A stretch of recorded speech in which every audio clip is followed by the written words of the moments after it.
Hello guys, അപ്പോൾ പുതിയ back വന്നിട്ടുണ്ട്.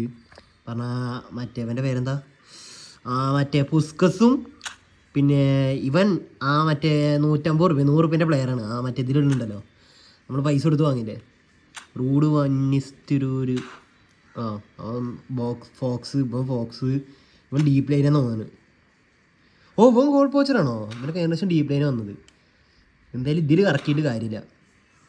ഈ കൊണാമി ഇപ്പം നല്ല എപ്പിക്ക് കൊണ്ടുവരുന്നുണ്ട് കേട്ടോ. പ്രാന്ത് മിക്കവാറും ഗെയിമിൻ്റെ എപ്പിക്കിൻ്റെ ടീമായിട്ട് നല്ല കമ്മി വരുന്നുണ്ട്. സത്യം പറഞ്ഞാൽ മാസത്തിൽ ഒരു ടീം മാസത്തിൽ ഒരു എപ്പിക്കൊക്കെ കൊണ്ടുവരാൻ പാടുള്ളൂ, ഒരു 3 പാക്കുകളിൽ. ഇതിപ്പോൾ ഇങ്ങനെ വരുന്നതുകൊണ്ടേ ഒരു മെനല്ല. അപ്പോൾ ജസ്റ്റ് ഇതിനൊന്ന് കറക്കി നോക്കാം. ഇതിൽ ബഫണാണ് ഇപ്പോൾ ഉള്ളതിൽ നല്ലതുള്ളൂ. ഇതിൽ കറക്കണമായിരിക്കും ബെറ്റർ. ഇതിൽ കറക്കേണ്ടത് 2 ബോക്സാണ് എടുക്കണത്. ഫോക്സിൻ്റെ ബോക്സേ അത് കാര്യമില്ല. പറഞ്ഞാൽ അതൊരു ബാക്ക് വലിഞ്ഞ മറ്റേ പെനൽറ്റി ബോക്സിൻ്റെ അവിടെ ഇരുന്നിട്ട് കളിക്കാം. അതാ ഞാൻ ട്രിക്ക് ഉപയോഗിക്കുക വിചാരിച്ചോ. മിക്കവാറും കിട്ടില്ല ഇല്ലേ LB. അപ്പോൾ ഗൈസ് ഇതിൽ കറക്കുക. പക്ഷേ ഇപ്പോൾ ഉണ്ടല്ലോ എപ്പിക്ക് നല്ല ഇങ്ങനെ വന്നുകൊണ്ടേ ഇരിക്കുന്നുണ്ട്.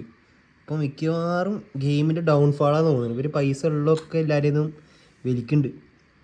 പറഞ്ഞാൽ അതുകൊണ്ടോ ഇപ്പോൾ 2 നല്ല എപ്പിക്കിൻ്റെ ബാക്ക് വന്നിട്ടുണ്ട്, കുഴപ്പമില്ലാത്തത്. ഇത് പോരാ, എന്നാലും ഇങ്ങനെ എപ്പിക്ക് കൊണ്ടുവരാൻ പാടില്ല. ഇങ്ങനെ കൊണ്ടുവന്നാൽ അതിൻ്റെ വില പോവും. ഗൈസ് വീഡിയോ ഇഷ്ടപ്പെട്ട ലൈക്ക് അടിക്കുക, സബ്സ്ക്രൈബ് അടിക്കുക, കമൻറ്റ് അടിക്കുക.